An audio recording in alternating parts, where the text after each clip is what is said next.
استاذ الدكتور طلعت عبد الحليم، استاذ الدكتوره سهير فرج. يعني انا شخصيا استفدت منهم كتير جدا جدا جدا. زي ما بنقول احنا ما عندناش قصر عيني وازهر، احنا وي ار انستيزيا تيم، كلنا بنتعلم من بعض، كلنا بنستفيد من بعض، كل واحد ليه خبرته في حته بعض. الحقيقه الموضوع اللي هتكلم فيه النهارده الانستيزيا for total knee replacement. والعمليات دي ongoing procedure بتتعمل every day، عددها بيزيد، very high risk patients, very high complication rate. فاحنا we try ان احنا to reach the best approach for these patients. I will try to cover anesthesia for total knee replacement in the following points. Is surgery of the knee is painful or not? Actually, 3 publications showed that knee surgery is extremely painful. Here, painful knee is not uncommon after total knee replacement, and sometimes it needs arthroscopic debridement. Does the anesthetic technique affect or poor pain control rather than the anesthetic technique is important for knee surgery? The 3 publications دول بيورونا ان pain is one of the most important factors that we should avoid in the post-operative. It is a very highly innervated organ. It receiving anterior capsule from the femoral, from the obturator, from the lateral cutaneous nerve of the thigh. The posterior capsule is receiving from the sciatic through the common peroneal and posterior tibial. The second problem, it is a very highly mobile organ. The knee is a continuous movement, the chest wall, so pain after knee surgery is very severe and very extreme. Number 3, the pain is the main presentation of osteoarthritis knee. فالreceptors والmediators are already released, so we are expecting more and more after the trauma of the surgery. الحاجة اللي أهم من كده إن الني سيرجري is an extremely painful procedure. يعني احنا لو بصينا هنا هم they are cutting, they are nibbling the tissues زي ما احنا شايفين.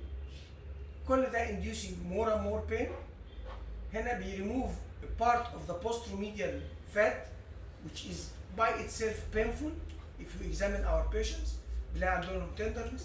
Here بيستخدموا المنشار, they are sewing the bone irrigation to avoid the bone fragments اللي هي to destroy, drilling the bone, release of chemical irritants, putting the bone cement, hammering the bone. So it is an extremely painful procedure. And finally, the patient has a very high expectation. He is suffering from knee pain. He's going to do knee replacement, so he's expecting after knee replacement the pain is totally will disappear. So we are expecting a very painful knee after surgery, and we expect 2 types of pain: a nociceptive pain as well as a neuropathic pain. The problem is that we are as anesthesiologists focusing on the nociceptive pain, giving non-steroidal opiates and a lot of painkillers, but we omit the treatment of neuropathic pain. We can treat it with the use of intravenous magnesium, intravenous lidocaine, and intravenous ketamine. So you can select any of these 3 drugs intravenously, intraoperatively, based on the patient condition. You can use oral pregabalin, gabapentin, as well as a selective serotonin reuptake inhibitors. You can start the use of these medications preoperatively, so you can get better results in your patients. Addition of nerve blocks will block both nociceptive and neuropathic pain, and will add to our analgesia in the post-operative pain. So we are expecting a very severe post-operative pain of both nociceptive and neuropathic pain. We try to control such pain in the whole perioperative period, early and very fast ambulation of the patient, which will help the recovery of the patient. The second question, which is about the preoperative period. What are the important things between us, the surgeon, and the patients that we should consider during that? For the surgeon, you have to ask the surgeon about the use of the tourniquet, about the skin incision, because there is a great debate between surgeons either to do a vertical incision or a curved incision, because an important sensory branch from the saphenous nerve can be injured during the vertical incision. This will lead to post-operative saphenous neuralgia, post-operative severe neuropathic pain. So if the surgeon is doing a vertical incision, you should expect and you prepare yourself for a severe post-operative neuropathic pain. The use of tourniquet, sometimes it adds to the weakness of the muscles and quadriceps muscles, which might delay ambulation of the patient. So, the second point, you should start selective citrinary uptake inhibitors and pregabalin as early as possible for your patient if they are not contraindicated, because they help in the treatment of post-operative neuropathic pain, which is highly expected in our patient.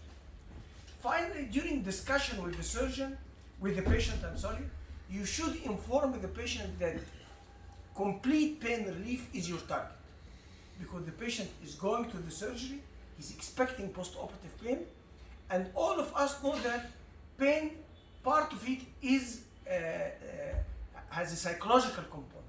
So if you are hesitant about in front of your patient, if you are telling him you will suffer from severe pain, so you are not treating the psychological component of pain. So you should inform your patients our target is zero pain, and if you got some pain, this is a complication.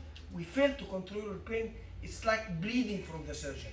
So pain should be informed, and this is what I am telling my patients, that we should avoid pain. A point has been raised nowadays about, do we need to do preoperative genicular nerve injections to control the pain of osteoarthritis knee? The patient is suffering from pain, so you have to relieve the mediators to decrease, so you have to have a quiescent knee.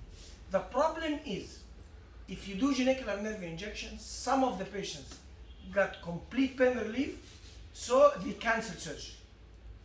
So this is a great concern. But you have to tell your patients you are going to do genicular nerve injection, aiming to control pain, aiming to do surgery in a painless knee. This is very important, but whatever you are going to do, some patients will omit surgery, will cancel surgery.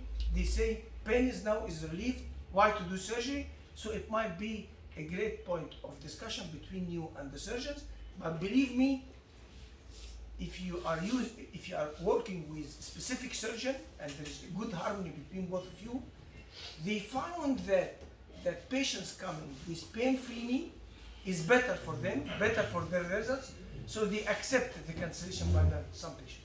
This is some publication showing the use of ultrasound radio frequency of genicular nerves, and this is another publication about the use of ultrasound genicular nerves. Anyway, good results has been achieved, and these results could be used as a preoperative bridge, so we can allow your patient to enter in a complete pain-free state in the preoperative period until the operative. The question is now, what type of anesthesia we are going to give to our patients? I'll give you the answer. Spinal anesthesia is the best. But let's discuss why spinal anesthesia is the best. If you are talking, these are the modalities that we have. Why not general anesthesia? General anesthesia, in particular for total knee replacement, is associated with a high incidence of cognitive dysfunction. They are geriatric population. They are associated with a very high incidence of pulmonary complication reaching as high as 50%. They are associated with high incidence of cardiac complication and weakness of myocardium from the microemboli, very high incidence of thromboembolic complication, and very high incidence surgical site infection. This infection at the wound is very high under GA compared to regional anesthesia. So a lot of publications say that regional anesthesia or pneumoaxial block is much more superior compared to general anesthesia. But still we have some publication that favors GA, but they are talking on a particular general anesthesia, propofol, remifentanil combination. But anyway, spinal anesthesia, and for this reason, personally, I don't prefer to use general anesthesia. The second question, why not epidural? Why not epidural? Because patch distribution is inevitable under epidural anesthesia. So if you are doing epidural anesthesia as a sole anesthetic agent, you might shift and give to your patient GA from this patchy distribution. And as I said before, general anesthesia is highly or is better to be avoided. So I never give sole pure epidural because patch distribution is inevitable and I might shift to the GA, which is not needed. Again, we have a great disadvantage if we keep the catheter in the post-operative period for patients for total knee replacement, and I'm going to tell you why in the following few slides. So the remaining is we have spinal, continuous spinal, and combined spinal epidural. For continuous spinal and combined spinal epidural, we leave a catheter in the back of the patient, which is not indicated, or it's better to be avoided in our patients, and I'm going to tell you why. Don't leave an epidural catheter, whether as a part of epidural anesthesia, whether as a part of combined spinal epidural, whether as a part of continuous spinal anesthesia in your patient. This publication for patients doing an ACL under epidural anesthesia. And after ACL, they give the patients low molecular weight heparin, they remove the epidural catheter, they get epidural hematoma, they get a coda equina syndrome, they do evacuation for the hematoma, and patient is improved but not cured. So giving heparin, which is a must after total knee replacement, might put you at the risk for the development of epidural hematoma if you leave the catheter in place. Some anesthesiologists say we are working in the most optimum condition. We have a good anesthesia, surgeon, and nursing cooperation. So we know when you are giving heparin, we know when you are going to remove the epidural catheter. So this is not a problem. I tell them there is spontaneous catheter dislodgement. So the catheter might go out by itself and epidural hematoma occur at that time. So personally, I never keep an epidural catheter in the patients after total knee replacement. And if I use any of these modalities, I remove the catheter on table, so I'm avoiding the possibility of the development of epidural hematoma. And again, still the spinal anesthesia is my technique of choice for all these reasons. But we have two problems: the short duration of spinal anesthesia and the limited post-operative analgesia. So this is the major problem of spinal anesthesia, to rely on it as a sole anesthetic agent. There is a lot of technique, a lot of adjuvants you might add. Low dose intrathecal morphine as low as 35 mics intrathecal, naloxone intrathecal, dexmedetomidine, neostigmine, intrathecal magnesium. All of these has been added, fentanyl, all of this has been added to prolong the duration of morphine, so spinal anesthesia could be sufficient, so we can solve the limited duration. But we don't solve the limited post-operative. Strangely enough, if we give intravenous magnesium, it will prolong the duration of spinal anesthesia. And intravenous magnesium is highly desirable because it treats neuropathic pain, which is inevitable in such surgeries. So adding intravenous magnesium in your protocol will prolong your spinal anesthesia and treat neuropathic pain. Okay?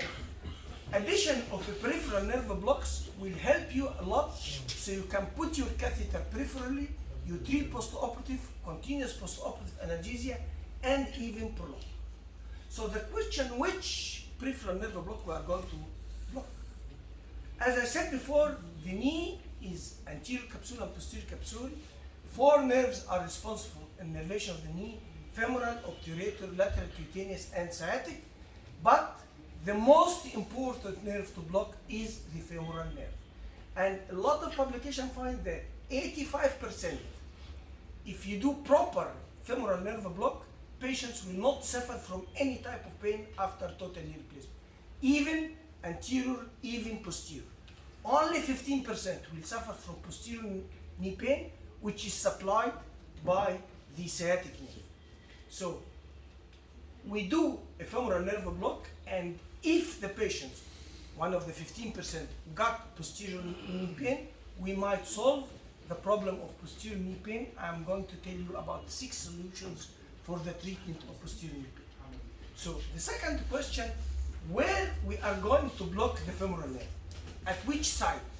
All of us know that the femoral nerve originates from the lumbar plexus at L2, L3, L4, anterior primary rami, goes into the abdomen under the inguinal ligament into the femoral triangle, goes through the thigh. So at which site we are going to block? So we have main 5 sites that we can block the femoral nerve, and we start with the first site at the lumbar plexus. Here, if we block the femoral nerve at the lumbar plexus, we are blocking the femoral, the obturator, and the lateral cutaneous nerve. And the femoral nerve is blocked both sensory and motor. So the patient is going to fall because I am blocking the motor of the femoral nerve, which is the quadriceps femoris, as well as the obturator nerve, which giving the adductors of the thigh. So the patient is definitely going to fall in the post-operative period, even if you are putting this mark on the back of the bed of the patient receives femoral nerve block to avoid his movement alone. But the geriatric population, they feel no pain. Sometimes they go off bed, going to the toilet, and they fall. And in publications, a lot of cases has been got fracture of them. The second site is in the femoral triangle, and in the femoral triangle, we are going to block the femoral, both sensory and motor. So we are blocking the whole quadriceps muscle. Again, the patient is going to fall. Near from the femoral triangle, we have 2 important blocks: femoral 3-in-1 and fascia iliaca block. These blocks, we inject our local anesthetic here in the femoral triangle. We put a tourniquet and we allow a proximal spread. So we are doing actually a lumbar plexus block. I give the name the peripheral lumbar plexus block. So under this, we are blocking the femoral, the obturator, and we are blocking the whole femoral, sensory, motor, so the patients are going to fall. So the first 3 sites, they are very undesirable to block the femoral nerve at these areas because the patient is going to fall. The 4th site is the adductor canal.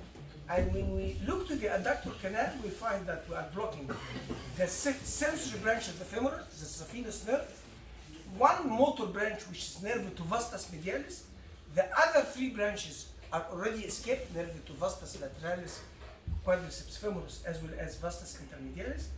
And the more important, we block some additional sensory branches coming from the obturator nerve, coming from both anterior and posterior divisions of obturator nerve. So we are blocking the femoral nerve sensory, we are blocking additional sensory branches, and limited block of the motor power. And thanks to God that the nerve to vastus medialis and the vastus medialis muscle presents only 8% of the quadriceps power. So only the patient is going to lose 8% of the motor power with strong analgesia through the femoral nerve block as well as from obturator nerve block.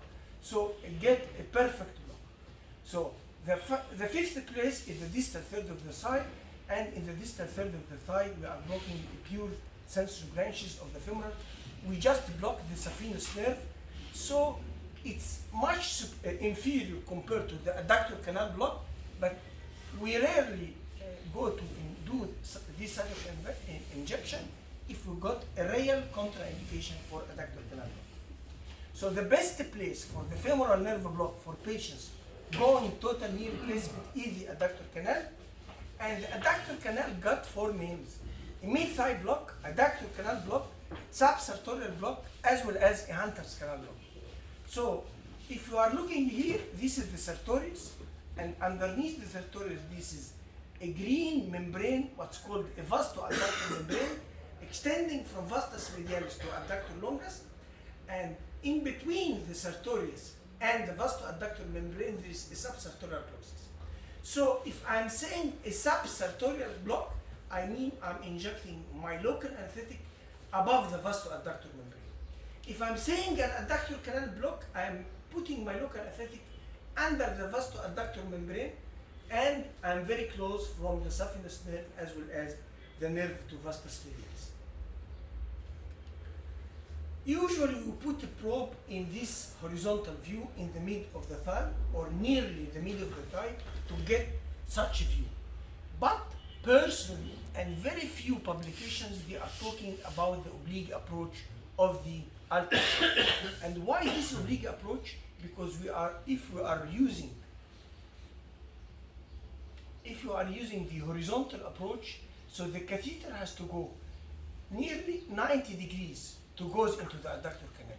But when I'm using the oblique approach, the catheter has to go in 45 degrees, so this allows a very easy catheter insertion, and moving the probe in such oblique manner will not change the view. You will get the circular femoral artery, you will get the circular femoral vein, so the view is not changes, okay? So, as I said here, the three branches of rectus femoris, vastus lateralis, and the arteriosus are high above in the femoral triangle. We just block only one nerve, which is the nerve to vastus medialis. And this publication did a sham study, so they find that adductor canal block only causes 8% weakness of the muscle because the block of nerve to vastus medialis, and the muscle represents only 8% of the power. For that reason, they consider it as a motor sparing block. It has a very minimal motor block, 8% of the muscle power, so it's a motor sparing. Here, such publication say, is adductor canal, it's more than the saphenous nerve block. It is not saphenous nerve block because we are blocking the branches from the anterior and posterior divisions of the obturator nerve. So personally, I would like to say it is a sensory adding block.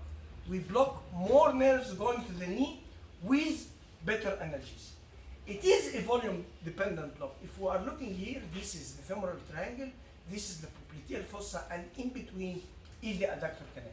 And if you are injecting small volume, it works only in the adductor canal, blocking the nerves within the adductor canal, and no more goes outside. And the ideal volume for local anesthetic to be injected in the adductor canal, as shown in the BGA publication, is only 20 mL of local anesthetic. So you have to inject only 20 mL of local anesthetic if you are aiming to block the adductor canal. But what about if you are injecting bigger volumes? So if you are injecting bigger volumes, the drug will stay in the adductor canal, will go at the end of the adductor canal from the adductor hiatus, they go to the popliteal fossa, they will soak the sensory branches coming from the sciatic nerve, supplying the posterior capsule of the knee. So injecting bigger volume can solve the problem of posterior knee, and for that reason, a new block has been published, which is called high pack block, high volume proximal adductor canal block, and the recent publication in October, I think 2021, talking about the high pack block or the high volume proximal adductor canal block. And here it is very important that you are injecting big volume in the proximal adductor canal, and it's better to put tourniquet high up, allowing a distal spread going into the popliteal fossa and solving the problem of posterior knee pain. So for all this, we say that the adductor canal is the best site for blocking the femoral nerve, for treating or for pain control of total knee replacement. It is a femoral nerve block, so by itself it's enough in 85%. Analgesia of the adductor canal equal analgesia of the femoral nerve block, whether in the femoral triangle, whether in the lumbar plexus. It is a motor sparing block, sensory adding block, and can solve the problem of posterior knee pain. Easy catheter insertion, especially if we use the oblique approach. And finally, if you are from the beginning you would like to do sciatic nerve block, which personally I don't recommend, you can do it through the anterior approach. So adductor canal block allow you to do from the same puncture site anterior sciatic nerve block approach. But still it has its own problem. Number one, the possibility of proximal spread. And this publication showed that injection of 10 or 20 milliliters in the adductor canal is associated with both proximal and distal spread. And this shown under fluoroscopy, this is a proximal spread few amount. So personally, although I know that adductor canal block will not associated with patient fall, but the initial patient movement should be attended, because I don't guarantee there is no proximal spread. So consider that there is a proximal spread, allow the initial movement under the control of a nurse, and if the patient is moving normally and no falling, so you can keep the patient to continue. The second problem is the vascular spread. And if you are looking here, this is the femoral artery, and this black small area, this is a one vessel, and this is what's called a genicular artery. This branch is coming from the femoral or superficial femoral artery, going and supplying the knee itself. If you go with your ultrasound more proximal toward the femoral triangle, the genicular artery will go inside the superficial femoral artery. Going distal, you'll find this up. The problem that if you put a catheter in the adductor canal, the catheter can migrate and goes into one of the genicular arteries, and you get an intraarterial injection. And if you are looking here, these patients, this is during insertion of the adductor canal catheter. When you put the catheter, fresh blood is coming through the catheter. It is inside an artery. We remove the catheter a little bit out, still we are inside the blood vessel. We remove it a little bit out, still we are inside the blood vessel. This is during the insertion of the catheter. So we removed the catheter and reinserted. The problem is not during the insertion. The problem in the post-operative period. You have the patient with a catheter inside, and you give a top-up doses, whether continuously or in increments. So catheter migration might happen. So if you have a catheter in the post-operative period, go and inject only 3 to 5 milliliter lidocaine. You aspirate, no blood. There is still a risk in the genicular artery. You inject 5 milliliter lidocaine. You observe the patient for 5 minutes. If you got any numbness, oral numbness, you consider it an intravascular catheter and you remove the catheter. If there is no numbness, you continue with your top-up doses in the post-operative. Finally, the infection at the surgical site, this patient, this is opposite to the insertion of the two needle.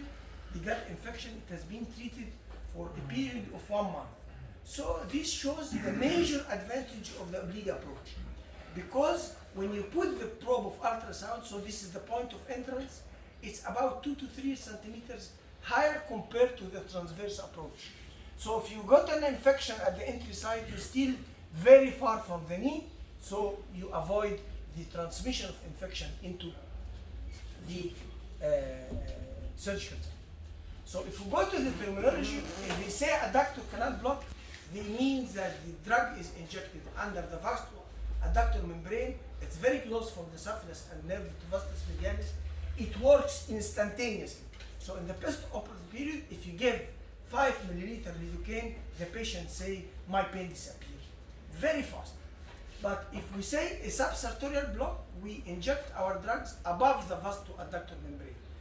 Believe me, it works like an epidural drug.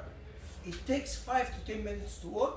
So in the post-operative, you are injecting 5 mils, the patient say, nothing happened. After 2 minutes, I start to feel improvement. After 5 to 6 minutes, the patient says, my pain totally disappeared. Some patients inject during the do injection, part of their injection in the adductor canal and part of their injection in the subsartorial plexus, and even they add injection inside the sartorius and above the sartorius. Why? Because we have 2 more cutaneous nerves. I'm talking about the lateral cutaneous coming from the lumbar plexus. We have the medial and intermediate cutaneous nerves. One of them passing above the sartorius muscle, and one of them is passing through the sartorius muscle. So injecting inside the sartorius and above the sartorius will block these nerves, so will block the hazardous effect of the tourniquet. And there is a publication, they called it a combo injection. They inject above sartorius, inside sartorius, under the sartorius, and under the vasto-adductor membrane. This is the combo effect. Finally, a lot of publications say that the mid-thigh is an adductor canal block. And this all has been vanished after a cadaveric study which showed that the beginning of the vasto-adductor membrane is 4.5 centimeters to 7 centimeters below the mid-thigh. So if this is the mid-thigh, you have at least 4.5 centimeters below it before the origin of the vasto-adductor membrane. So all mid-thigh blocks in the literature, actually they are distal adductor femoral triangle block. So take care when you read a publication about the mid-thigh block, they're a little bit high compared to the real adductor canal. are the nerves that we can block. I said this is the distal third, and in the distal third we have vastus medialis on one side and sartorius on the other side, and in between a fascial plane. And in this fascial plane we have two important structures, the adductor tendon and the nerve, saphenous nerve. Believe me, if you see a hyperechoic structure, it is the adductor tendon, not the saphenous nerve. Usually we don't see the saphenous nerve in this area. There is no vessels in this plane, so you can't find a vascular structure that can help you. Actually, you go with the needle, we insert some of local anesthetic in the sartorius, some in the vasto-adductor membrane, and some in the plane in between. The design a needle for that, it's a multi-perforated needle, so when you single injection, part of the local anesthetic in the muscle and part in the other muscle and part in the plane in between. So the distal adductor canal is a pure, distal third, it's a pure saphenous nerve block. No other sensory branches, no motor branches, so it's not superior, and even it is inferior to the adductor canal block. We remain with the problem of the posterior knee pain, and we can do from the beginning sciatic nerve block, but the problem of sciatic nerve, you got a foot drop. And if you got foot drop, you cannot early ambulate the patient. So personally, I don't like to do sciatic nerve block. A lot of publication about the use of sciatic nerve. Multimodal systemic analgesic, as I said, we can add intravenous magnesium, we can add fentanyl or morphine intrathecal. All of these, we minimize the incidence of posterior block. Distal adductor canal block, not the proximal adductor canal block. And as you're looking here, this is the vasto-adductor membrane. In the proximal part, it is transparent. In the distal part, it is thick. So if you go into the distal adductor canal block and you inject your local anesthetic, it will go into the popliteal fossa. We have two cadaveric studies and one human study. One cadaveric study, they are injecting only 10 mils. Another cadaveric study, they are injecting 20 mils. Both, they show that the local anesthetics go, or the dye go, and soak the distal branches and not the main sciatic nerve. So the problem of foot drop will not happen. One human study showed that distal adductor canal block adding to the analgesia of the adductor canal block and solve the problem of posterior knee pain. The IPAC block, this is where we are infiltrating our local anesthetics between the popliteal artery and the saphenous nerve. As we hear, this is the sciatic nerve, this is the popliteal artery, this is the capsule of the knee. So we put our local anesthetic between the artery and between the capsule of the knee, in between popliteal artery and capsule of the knee. So we are very far from the sciatic nerve, so there is no foot drop. We are only blocking the terminal sensory branching going inside the knee, so we are solving the problem of posterior knee pain. The problem of IPAC block that you can do it pre-operatively, but it's extremely difficult to do it post-operatively because you put your ultrasound probe on the popliteal fossa. So pre-operatively you can do it, but actually 85% don't need this block. And if you try to do it post-operatively, the surgeon is covering the whole knee, so it's nearly impossible to do it post-operatively.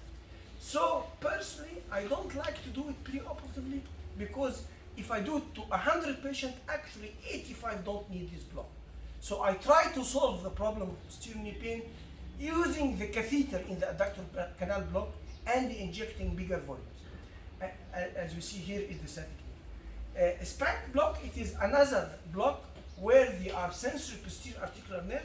It's very close from the IPAC block. They are blocking the terminal branches, but here they block it very close from the adductor tubercle of the femoral, so you do it at a higher level, so you can do it in the post-operative period. But still this SPAC block is inferior compared to IPAC block. So it is another posterior block for the knee, and they concluded that is less. Finally, the layer technique. And the layer technique, if you go to the Scandinavian area, they use the layer technique as a sole anesthetic agent for the knee replacement.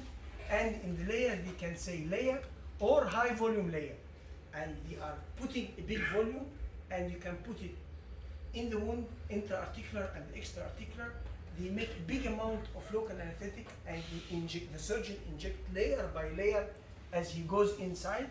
But if you are talking about pure layer technique, at the end of the surgery, the surgeon inject local anesthetic to anesthetize the posterior knee capsule, which is not covered by the adductor canal block. But the problem with the layer technique is they are injecting morphine, local anesthetic, adrenaline, dexamethasone in a big volume, 50 milliliters. But the problem is, if we see such infected knee, you might be blamed, despite the surgeon is injecting a local anesthetic, you are blamed as anesthesiologist for such infection. So if we see such patients, personally, I never allow my surgeons to delay technique because we might be incriminated for the injection or infection. So if I'd like to conclude that the knee surgery passed over years from GA to neuroaxial blocks to femoral or peripheral nerve blocks to layer techniques, and we can improve our lasers preoperatively by weight reduction, by pain reduction, as well as by correction of the anemia. Operatively, we can do a lot of techniques, including spinal anesthesia or modified spinal anesthesia with adductor canal block and the catheter, and helping that with a multimodal analgesia. We allow the surgeon to inject tranexamic acid intravenously preoperatively and intra-articular at the end to minimize bleeding, which is a major complication after knee surgery. Early post-operative period, we allow the patient with a continuous catheter during his hospital stay and oral analgesics for at least 1 month to prevent or to minimize the occurrence of post-operative pain.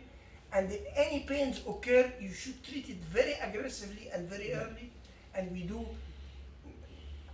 about 5% of the cases, despite this aggressive treatment, still we give them post-operative genicular injection under ultrasound to control the knee pain.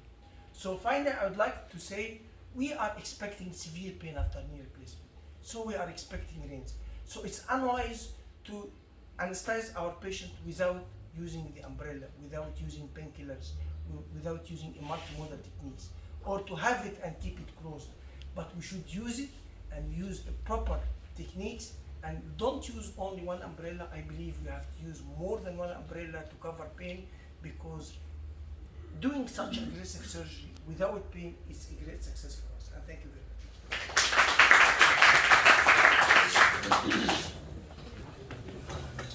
انا ما كنتش طولت. سؤال بسيط بس كده. اتفضل. لو احنا هنعمل راديو فريكونسي نعمله قبلها بقد ايه؟ ثانية واحدة. نشكر الاستاذ الدكتور محمد المحاضره الشيقه ديت، استاذ رئيس القسم في طب القصر العيني. وبعد الاسئله بس هيكون في بريك 10 minutes. لو هنعمل راديو فريكونسي فور جينيكولار نيرف فور ارثرايتس نعمله قبلها بقد ايه؟ هو في الليترشر there is no timing, but the idea is ان انا عاوز patients to enter surgery in a pain-free state. So I do my genicular nerve injection. قبل ما اعمل genicular nerve injection بتفق مع السيرجن، بتفق مع البيشنت. If we got a complete pain relief, we are going to do surgery while we are pain relief. Because here we are doing as a bridge to do surgery. Because some others doing as a treatment to avoid surgery. So this is a totally different story. If you are doing the genicular nerve ablation or injection as a bridge to do surgery, so do the block, get a pain relief state, do surgery as fast as possible. This is one scenario. But if you're planning to do genicular nerve instead of total knee replacement, this is another issue, not the scope of this lecture. I know expected time بعد الابليشن وقبل السيرجن. Usually, if you do a genicular nerve and it's successful, the patients get an immediate pain relief. Okay, so we can do surgery within 1 week.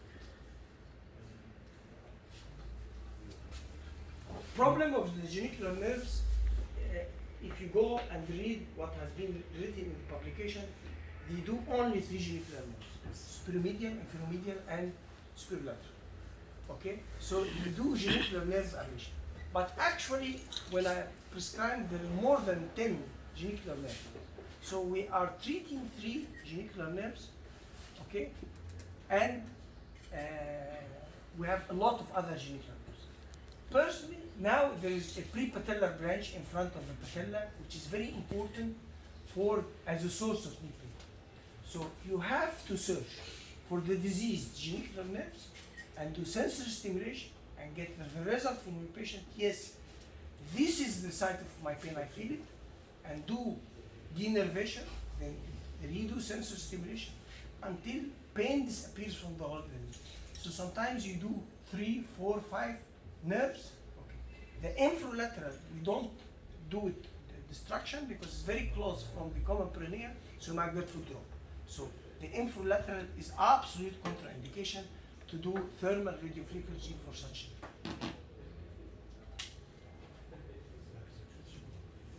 More questions? Still more question? Thanks. Thanks.